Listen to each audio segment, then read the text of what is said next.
Hola equipo, en este vídeo voy a hablar de una manera genérica, de una manera en la cual no quiero profundizar mucho en los términos, para que no se haga muy pesado y que no se haga, perdón,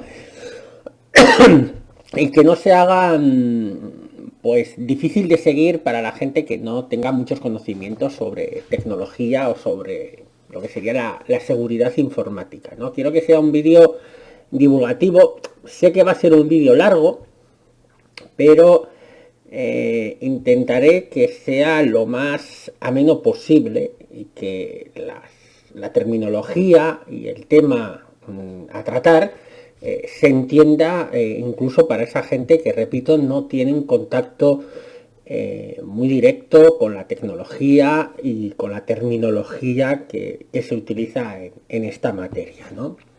El vídeo trata sobre ciberguerra y sobre ciberinteligencia.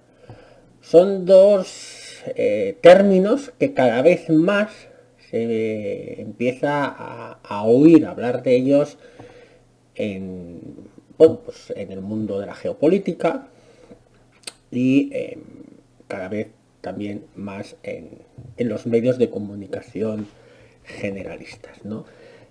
La ciberguerra, la ciberinteligencia, lo que los militares conocen como el quinto dominio de combate.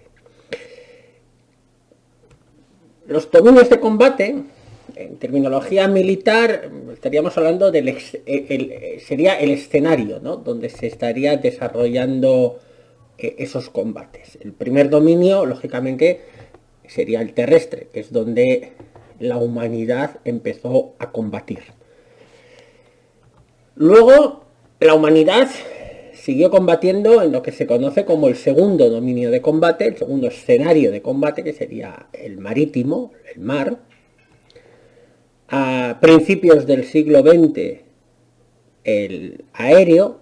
También se podría hablar incluso del siglo XIX con los globos aerostáticos, pero digamos que en el siglo XX es cuando se desarrolla el tercer dominio, que es el aéreo. En el siglo XX también se desarrolla lo que sería el cuarto dominio, que sería el espacio. No es que haya un combate en el espacio entre naves espaciales como en Star Wars, ¿no? Pero sí que se hacen operaciones militares en el espacio, ¿no? Y sería este el quinto dominio de combate, que sería el ciberespacio, ¿no? Vale, ¿qué es la ciberguerra?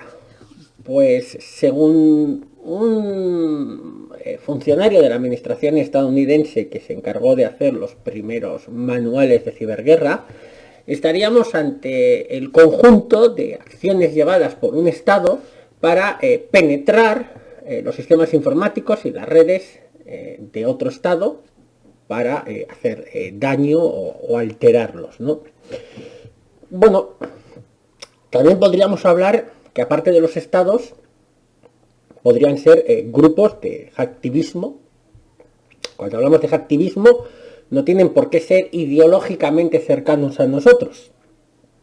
Yo soy una persona de izquierda, soy una persona marxista, y no tiene por qué ser los grupos activistas cercanos a mí, ¿vale? De hecho, la definición entre hacktivismo y ciberterrorismo pues está un poco en la manipulación informativa de quien dé la noticia. Bueno, lo que sí no es ciberguerra, y a veces da confusión, es la guerra electrónica, ¿no? Hoy en día, la guerra moderna, los sistemas de comunicación, los vehículos blindados, muchísimos sistemas armamentísticos, son sistemas electrónicos, ¿no? O llevan componentes electrónicos. El intentar atacar estos sistemas o alterar su funcionamiento es lo que se conoce como guerra electrónica. Y no tiene absolutamente nada que ver la guerra electrónica con la ciberguerra. Otra cosa es que en la guerra electrónica se utilicen técnicas o haya operaciones de ciberguerra, ¿vale? O que en operaciones encubiertas, operaciones especiales, cuando, imaginaros, un comando se infiltra en territorio enemigo para hacer una acción, el borrado de huellas de esa operación, de esa acción militar, de esa infiltración, como el borrado de las cámaras de tráfico, por ejemplo, esto es guerra, eso sí sería ciberguerra, ¿vale? Para introducirnos un poco en el mundo de la ciberguerra, tenemos que conocer y tener un poco claros conceptos básicos de ciberseguridad o de seguridad informática, ¿no?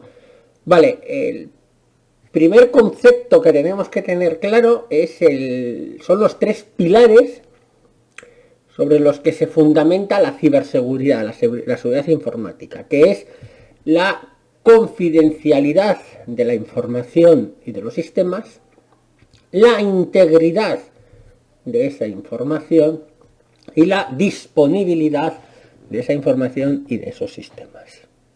Esto yo creo que se entiende bastante fácil, ¿no? Si la confidencialidad de la información se ve alterada, pues tenemos una brecha de seguridad, ¿no? Si nos han sacado documentos, si nos han robado documentos confidenciales, nos han hecho un daño. Si nos dañan la disponibilidad de acceso a esos documentos o a esos sistemas, también nos han hecho un daño. Y si alteran la integridad de esos sistemas y de esa información, también nos han hecho un daño, ¿vale? Los principales tipos de ataque que existen en ciberseguridad, ¿no? Por lo tanto, también en ciberguerra, sería, por un lado, lo que se conoce como secuestro de la información, ransomware, ataques basados en ransomware, que lo que hacen es encriptar los datos informáticos para que no tengamos acceso a ellos. Por eso se llama secuestro de la información.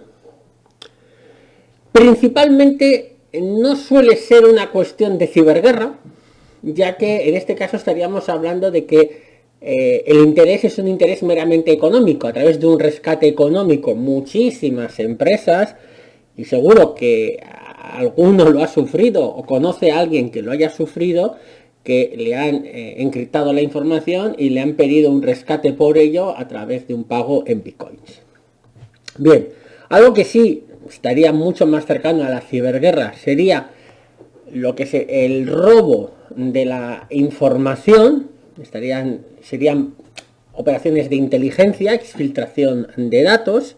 Luego tendríamos la modificación de la información, daños para operaciones económicas y militares, ¿vale? Si modifican los códigos de lanzamiento de los misiles, es un daño a la defensa de un país, ¿no? O a su capacidad de respuesta o de ataque. Luego serían los ataques de DOS, que son ataques de denegación de servicio contra la disponibilidad de esos servicios y de esas redes, ¿no? Si cae la red de comunicación de una flota, por ejemplo, de la marina de un país, pues lógicamente esta no puede llevar a cabo sus operaciones militares. En ciberguerra también hay unos conceptos básicos. Primero sería en qué escenario nos estamos moviendo. Hemos hablado, el famoso quinto dominio de combate, es el ciberespacio. ¿El ciberespacio qué es? Pues es el conjunto de infraestructuras de tecnología de la información, redes y sistemas informáticos, ¿no? Eso es el ciberespacio. Por ejemplo, los centros de proceso de datos de los grandes bancos, ese es el ciberespacio. Los centros de proceso de datos de las grandes compañías de servicios basados en nube, como pueden ser Microsoft, Amazon, Google, etcétera, también son parte del ciberespacio. Pero también el ciberespacio puede ser, y es de hecho, nuestro ordenador conectado a internet, ¿vale? Todo lo que está interconectado forma parte del ciberespacio. Lógicamente los sistemas estratégicos de un país, las redes eléctricas, las redes de las centrales nucleares, por ejemplo, las redes militares, no están directamente conectadas a internet, pero forman parte también del ciberespacio. En 2016 la OTAN decide en una reunión de Varsovia el dar por válido o crear o presentar este quinto dominio, que es el ciberespacio. Hasta ese momento en los manuales de la OTAN no existía el ciberespacio como un teatro de operaciones, como un lugar donde se va a desarrollar también combate, donde se va a desarrollar la guerra, un escenario de combate.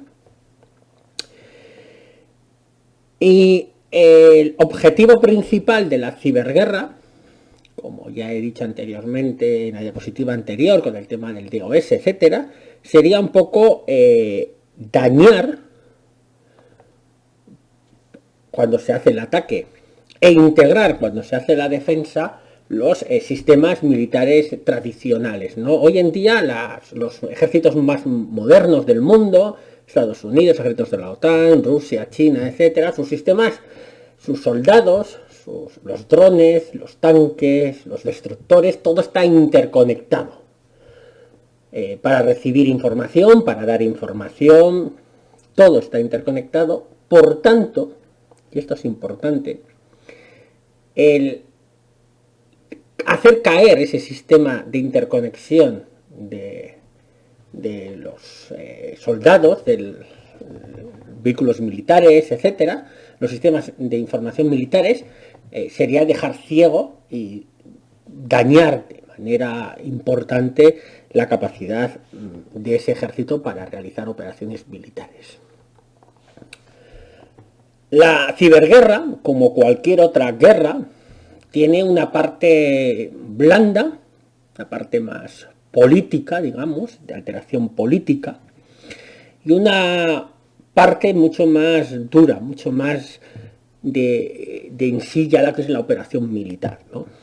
Como en toda operación militar, en todo, en todas las operaciones militares, en todos los procesos en los cuales dos países o más van a iniciar un conflicto, hay una parte política, luego hay una parte de generar confusión, es muy importante generar confusión en el enemigo y en los aliados del enemigo, en los apoyos del enemigo, y luego lo que sería en sí el ataque. Bien, la parte soft va dirigida a capturar la mente de la sociedad. Esto sería a generar opinión a favor o opinión en contra, a favor de una intervención, en contra de un gobierno soberano. Creo que cuando tenemos el ejemplo de Venezuela es muy claro cómo hay una necesidad de hacer ver a la gente que vive en los países de este lado del muro, digamos, de países de la OTAN, que realizar operaciones de desestabilización en Venezuela, como anteriormente en Siria, como en Cuba, como en Nicaragua, como posiblemente pase en Bolivia, tiene pues un objetivo loable, ¿no? Pues traer la democracia, los derechos humanos, etcétera. Entonces, ¿cómo se hace eso? Bueno, pues primero generando lógicamente convulsionar las redes sociales. Las redes sociales son importantísimas, ¿no? O sea, la gente que diga, mira, las redes sociales no sirven para nada, las redes sociales, la gente que está en las redes sociales aburre mucho. Bueno, las redes sociales, no sé si para bien o para mal, no me corresponde a mí decirlo. Las redes sociales en el siglo XXI, en estos años que nos está tocando, son muy importantes para la política más doméstica. De hecho, cada vez más gente se informa por las redes sociales y cada vez menos gente se informa por los medios tradicionales. Otra cosa es que los medios tradicionales estén en las redes sociales y hayan conseguido llevar el público a las redes sociales y por lo tanto tengan muchísima más difusión que la que puede tener un ciberactivista en las redes sociales, pero hay mucha gente que en las redes sociales tiene gran capacidad de influir. Las redes sociales tienen muchísima capacidad de influencia. El generar ruido alrededor de la identidad digital, ¿no? Esto tendría mucho que ver con otro punto que está más abajo, las fake news, ¿no? O sea, robar, ¿no? O sea, cuando de repente Twitter cierra las cuentas de varios funcionarios cubanos, lo que está haciendo es atentar contra la identidad digital, contra la libertad digital y contra el acceso a las redes sociales, ¿no? Es un acto que podríamos considerar de ciberguerra, ¿no? En plan soft, ¿no? El ataque a la confianza de la gobernanza, pues a través de los bulos, de los fake news, de la alteración propia de lo que serían las páginas web de los organismos gubernamentales, estatales, internacionales, etcétera. Lógicamente, esto es importantísimo, generar las fake news, o sea, nunca sabemos realmente si la noticia es verdad o es mentira. Yo aquí me gustaría hacer una puntualización a la gente de izquierdas, a la gente revolucionaria, de no usar nosotros las técnicas de fake news. O sea, no tiene absoluta... Yo sé que hay gente que le hace mucha gracia, ¿no? Gente que de repente manipula un vídeo de Albert Rivera y hay gente que lo presenta como un vídeo, como algo verdadero, ¿no, señores? Es un vídeo manipulado, se le ha reducido la velocidad de reproducción para dar esa sensación de que el tío está colocado. Puede hacer gracia, es muy chistoso, pero habría que decir que esto es un chiste, ¿no? Y a veces desde la izquierda, o sea, yo que he estado militando en la solidaridad con Siria, yo llevo escuchando que los chinos van a mandar un portaaviones a Siria 5 años prácticamente. No hay portaaviones chinos en Siria ni lo va a haber nunca. ¿Vale? Bueno, luego pues el ataque al turismo para dañar la economía de un país, el ransomware, por supuesto, ¿no? Los ataques de ransomware, la desconfianza del IoT, ¿no? El IoT, ¿qué es el IoT? El IoT es el Internet de las cosas. Cada vez más dispositivos de nuestra vida cotidiana van a estar interconectados a Internet, sobre todo con la llegada también del 5G, pues vamos a tener interconexión a Internet, pues las pulseras digitales que lleva mucha gente, los smartwatch, el microondas, la nevera, el coche, los altavoces inteligentes, todo eso está conectado a Internet. Generar desconfianza sobre esos dispositivos genera una situación de confusión en la población, son previos a un ataque, podría ser, ¿no? Ataque de colapso a las redes, lógicamente, y cuando hablo de las redes no estoy hablando únicamente de las redes militares, las redes civiles, ¿no? El dejar sin internet, sin acceso a los sistemas de Osakidecha, seguridad social, etcétera, etcétera. Y luego, pues todo, pues, desinformación y incertidumbre, que entraría un poco en el tema de las fake news, ¿no?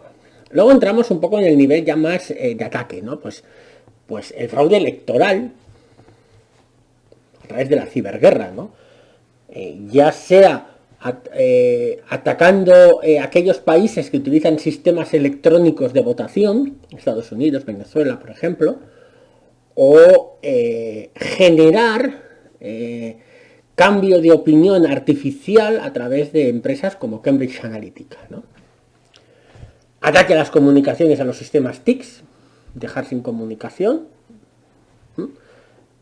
Atacar las cadenas de suministros y los transportes, atacar la banca, atacar los sistemas de seguridad nuclear, las refinerías y los oleoductos, con lo cual podrían hacer un desastre ecológico, controlar los procesos de fabricación, atacar los sistemas de agua y electricidad. Esto tiene que dar mucho miedo, ¿no? O sea, cuando te pones a pensar la posibilidad da mucho miedo.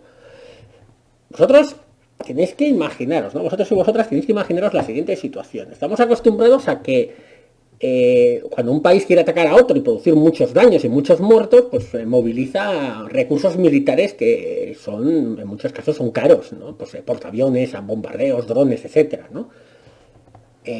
Yo pienso en la posibilidad de un ciberataque de un país a otro a través del ataque a los suministros de agua potable.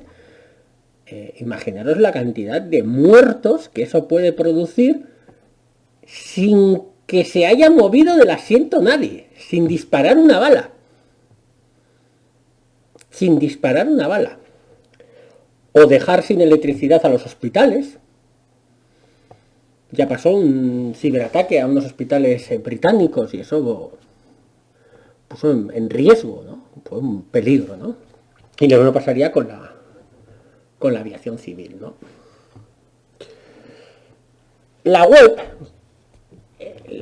es el servicio de Internet que más usamos y que más conocemos. Hay mucha gente que se cree que Internet solamente es la web, ¿no? Pues Internet es muchas más cosas. Lógicamente no solamente es la web y las redes sociales, ¿no? Están los sistemas de correo electrónico, los sistemas de videoconferencia, el FTP. Internet es mucho más. Pero la web, ¿no? Entonces, la web tenemos tres partes, ¿no? Podemos definir de la web. La surface web, la web de superficie, lo que se ve, ¿no? Pues lo que se puede indexar a través de los buscadores, Google, Bing, de Microsoft, la Wikipedia, los buscadores chinos, rusos, etcétera. Lo accesible por todos nosotros es un 4% solo, ¿no? Luego estaría la deep web, que no es accesible a través de los buscadores tradicionales, ni Bing, ni Google, ni la Wikipedia, ni nada, ¿no? O sea, ahí es una información, pues información médica, información legal, científica, financiera, gubernamental, educativa, que suele estar protegido por usuario y contraseña, por lo tanto no es indexada por esos buscadores. Y luego ya tendríamos la dark web, la web más profunda, la oscura, ¿no? Donde pues aquí tendríamos que acceder a través de navegadores especiales, Tor, etcétera, etcétera, sitios que están encriptados por Tor, y aquí ya tendríamos un poco cosas muy chungas, ¿no?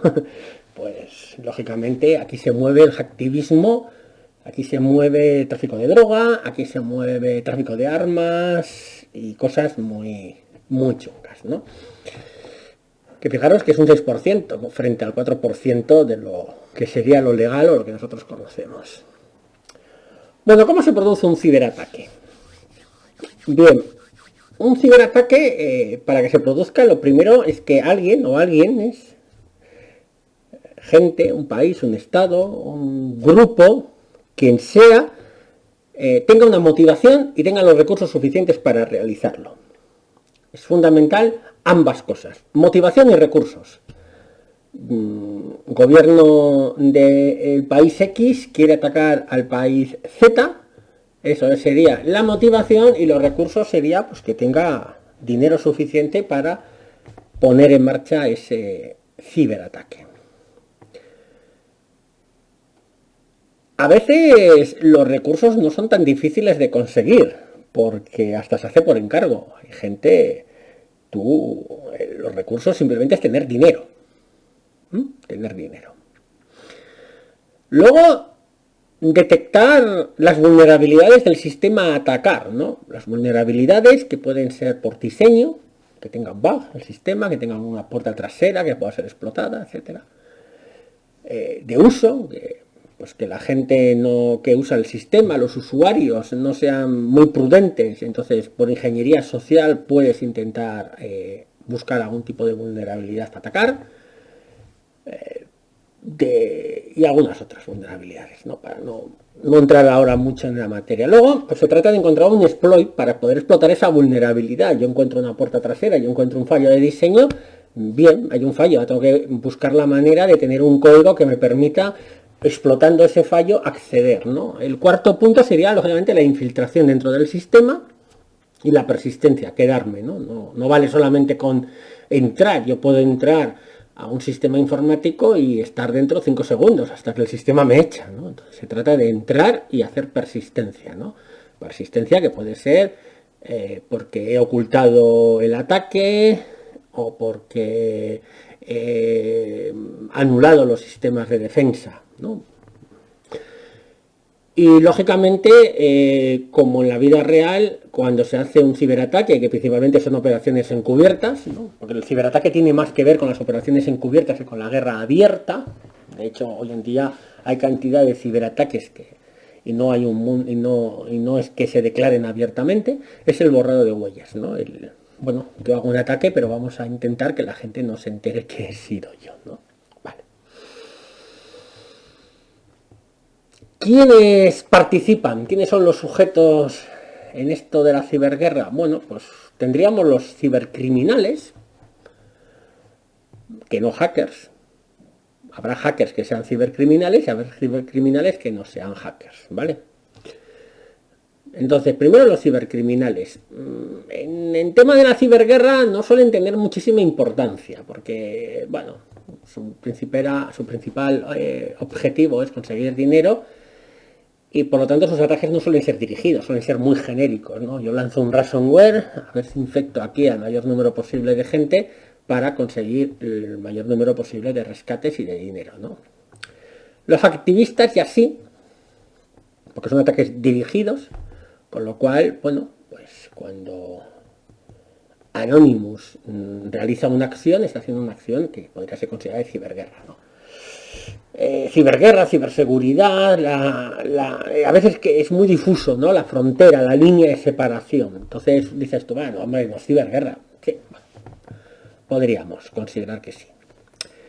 Los agentes estatales, aquí entrarían los estados, ¿no? Las fuerzas armadas, los servicios de inteligencia, contratistas, ¿no? O sea, contrato a un grupo de hackers o una empresa privada que se dedique a desarrollar código malicioso o exploits para, pues esos serían agentes estatales. Y luego estaríamos los insiders, ¿no?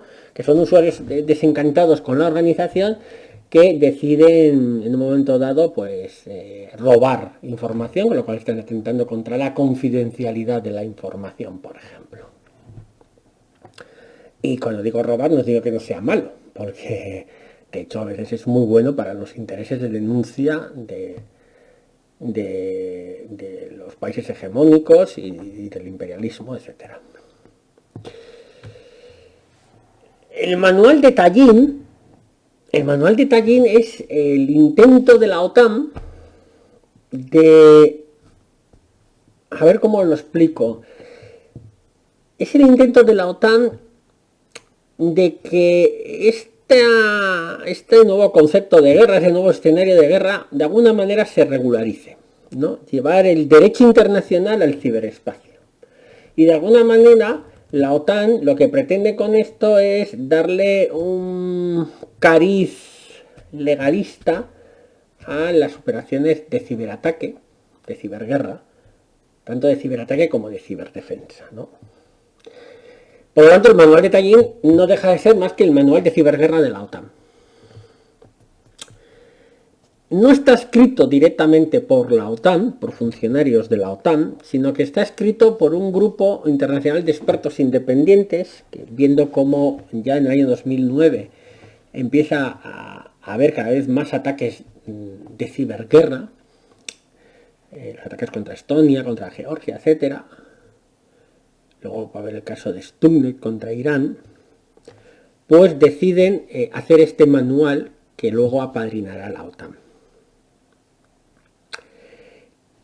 El punto más interesante de este manual, y con interesante no digo que sea algo positivo, porque no lo es, simplemente que es la parte más interesante del manual, es la consideración que de los ciberactivistas se hace.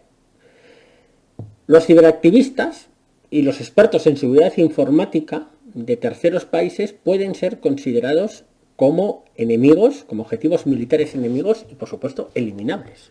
Esto es, un país de la OTAN recibe un ciberataque y como respuesta te puedes cargar al jefe de seguridad de la empresa de la que fue o del lugar de donde vino el ciberataque, o a los ciberactivistas que habían realizado el código. Y esto, y aquí no me quiero extender mucho porque del manual de Tallinn sí que podríamos hacer casi otro vídeo, esto genera un problema jurídico, legal y ético muy importante en el mundo, ¿no? Porque claro, tenemos que pensar las consecuencias, ¿no?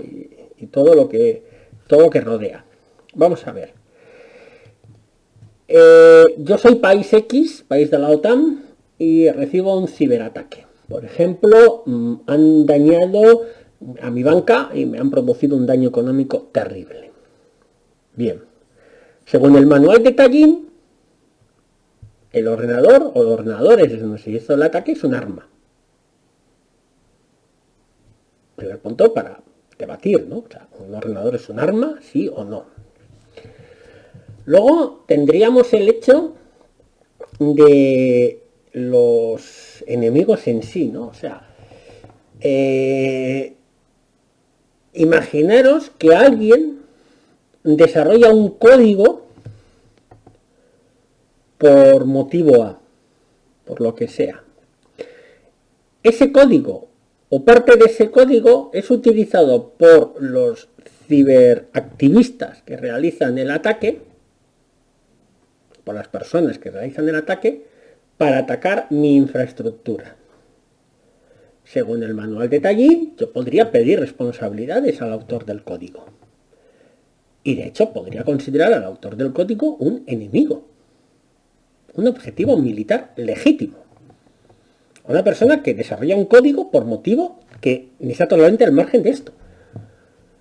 Y ya no digamos países terceros por los cuales venga el ataque, etcétera. Bueno, no quiero extender mucho, pero las implicaciones que esto trae, implicaciones jurídicas, éticas, etcétera, son terribles, ¿no? Principales actos de ciberguerra, ¿no? Vamos a hacer un poquito de repaso, ¿no? Porque parece como que esto de la ciberguerra es de ahora o no se entiende muy bien, entonces igual entendiendo algunos objetivos. Bueno, primer acto de ciberguerra, documentado por lo menos, sería en el año 1982. Como veis, esto ya tiene unos cuantos añitos. Sería la operación Farewell. La operación Farewell es cuando la OTAN... Vamos a ver, por poner en contexto, ¿no? La Unión Soviética compra un software a los canadienses, o utiliza un software a los canadienses, no se sabe muy bien si lo compraron o lo robaron. Bueno, robaron a través de ciberespionaje, ¿no? De espionaje industrial. Bueno, la cuestión es de que usan un software canadiense que gestiona los chips de los oleoductos y la CIA, que lo conoce, crea una bomba lógica, o sea, un código que va a funcionar cuando se dé una condición lógica, o sea, en una fecha determinada o porque sube pasa más producto crudo por el oleoducto, pues hace saltar. Entonces hace que los sistemas oleoductos fallen y se produce una explosión. Una explosión que en el oleoducto eurosiberiano tiene una energía de 3 kilotones, algo verdaderamente duro. Provocó millones de pérdidas al Estado soviético y un problema muy importante. En 1999, la guerra de Kosovo, grupo de unos 450 hackers, se enfrentan a los ordenadores de la OTAN, la Casa Blanca, el Nimitz, etcétera. Bueno. En 1903, Taiwán, todo esto son datos de la Wikipedia, tampoco es tan difícil de encontrarlos. Sufre un ataque de DOS contra sus infraestructuras críticas, pues electricidad, transporte, etcétera, etcétera, donde, bueno, se acusa a la República Popular de China de ese ataque, ¿no? 2007-2008 se dice que la Federación Rusa es la que está detrás de los ataques, uno contra Estonia y otro contra Georgia.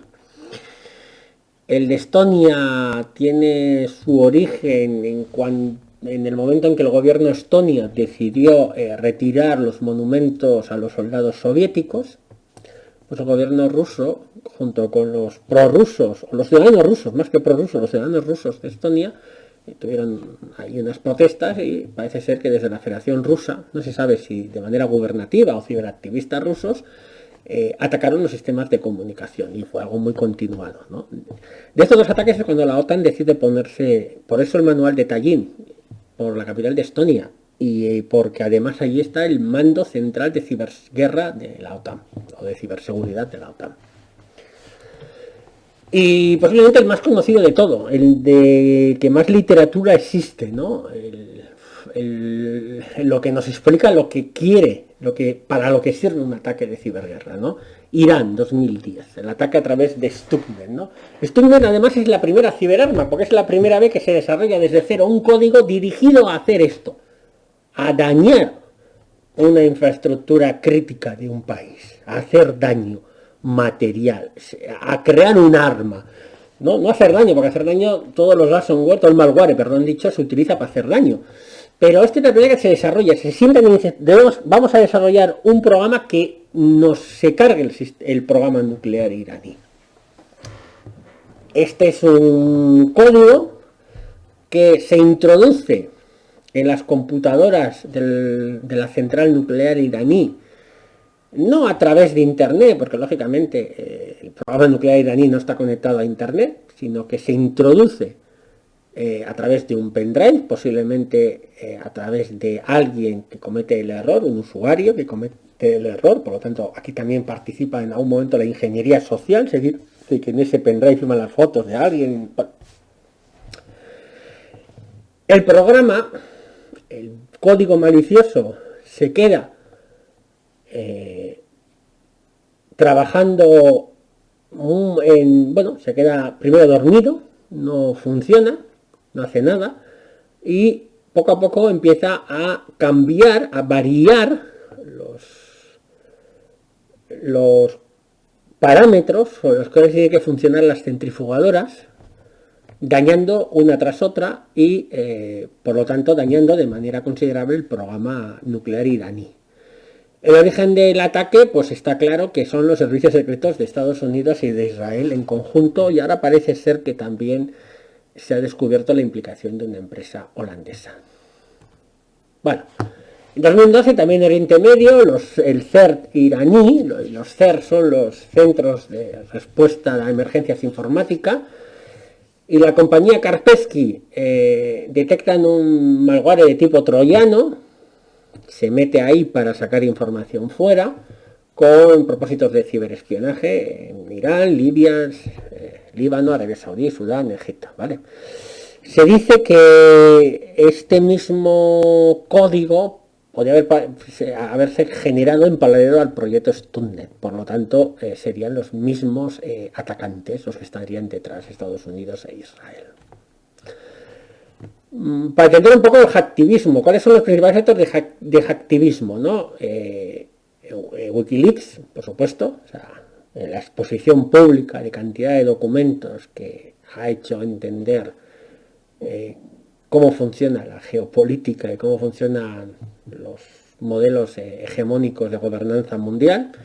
Anonymous y el Syrian Electronic Army, ¿no? A mí estos me encanta, ¿no? El Syrian Electronic Army decide hackear la cuenta de Twitter de Associated Press y la lían parda porque generan a través de un fake news diciendo que ha habido un ataque contra la Casa Blanca y que Obama está herido, y en 2 minutos Wall Street pierde lo que pone ahí, 200.000 millones de dólares. Esto es en el año 2013. El Syrian Electronic Army, que es un grupo progubernativo sirio, ¿no?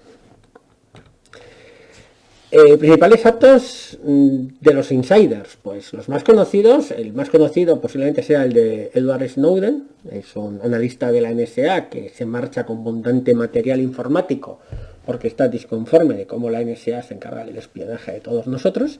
Gracias a él conocemos que lo que mucha gente ya denunciaba, pero ahora ya es público y con pruebas.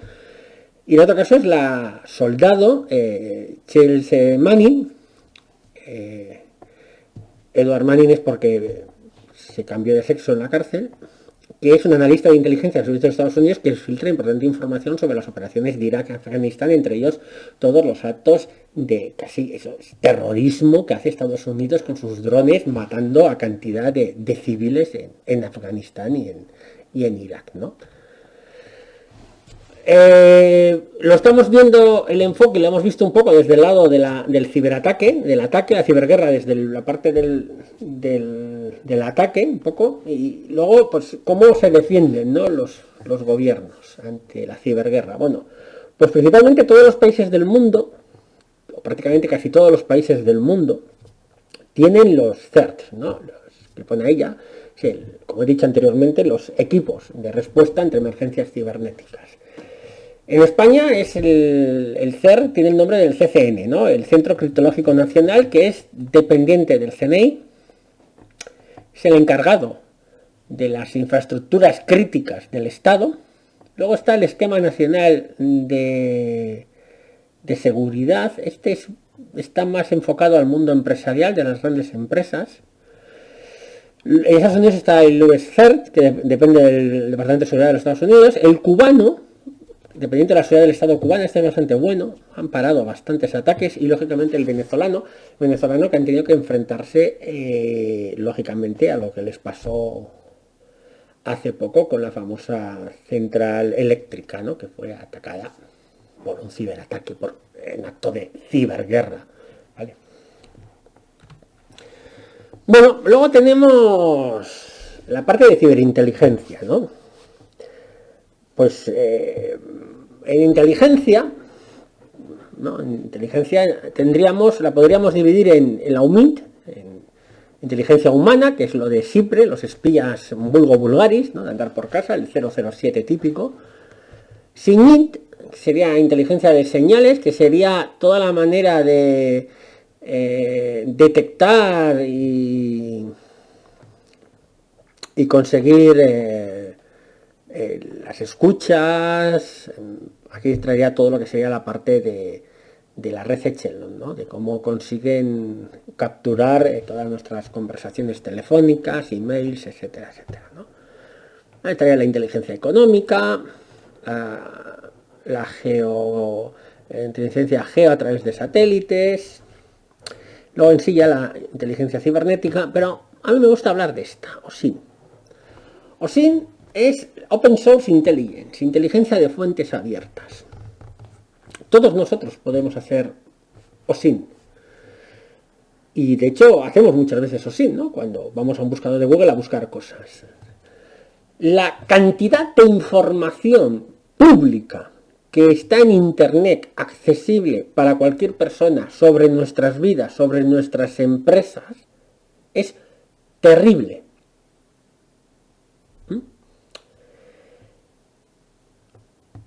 Si yo quisiera atacar a una empresa, podría saber a través de la red LinkedIn todo su organigrama, porque en LinkedIn muchas veces vemos, mucha gente, pues ese es el director general de una empresa, ese es el director de recursos humanos, el jefe de ventas, toda esa información está en Internet. Sobre nosotros hay cantidad de información. Con saber nuestro nombre y 2 apellidos se puede conseguir cantidad de información. Y ya no digamos si nos han puesto una multa y esa multa sale en algún boletín, ¿no? Ya en la matrícula de nuestro coche, nuestro DNI, etcétera. Y para acabar, si ya de por sí la ciberinteligencia es sumamente peligrosa, mal usada, lógicamente, usada por estados autoritarios y reaccionarios, imaginaros la ciberinteligencia privada, que no está sujeta a esa normativa a la que se supone que sí están los estados, ¿no? Y de alguna manera el estado se puede controlar a través de la función pública, de las elecciones. Bueno, estoy haciendo un acto de fe de la democracia burguesa. Pero la ciberinteligencia no. La ciberinteligencia es la inteligencia que hacen empresas privadas. Y tenemos que tener en cuenta que hoy en día, en siglo XXI, la cantidad de información, repito, la cantidad de información que proporcionamos de nuestra vida, de nuestro día a día, de nuestras actividades diarias, a través de dispositivos móviles, relojes inteligentes, ya no digamos cuando existan los automóviles autónomos conectados a Internet, todo eso genera lo que se llama el Big Data. El Big Data. El análisis que se hace del Big Data por parte de empresas privadas hacen perfilar grupos de consumidores, grupos de lectores, grupos de afinidad política. Es terrible todo eso, ¿no? Y todo eso en manos privadas, o sea, en manos donde no hay control público. Y tendríamos el caso de Cambridge Analytica, por ser el más conocido, sobre todo también a través del documental de Netflix, ¿no? Cambridge Analytica, a través de perfilar a nosotros en Facebook, es capaz de hacer campaña política de alteración del voto, ¿no?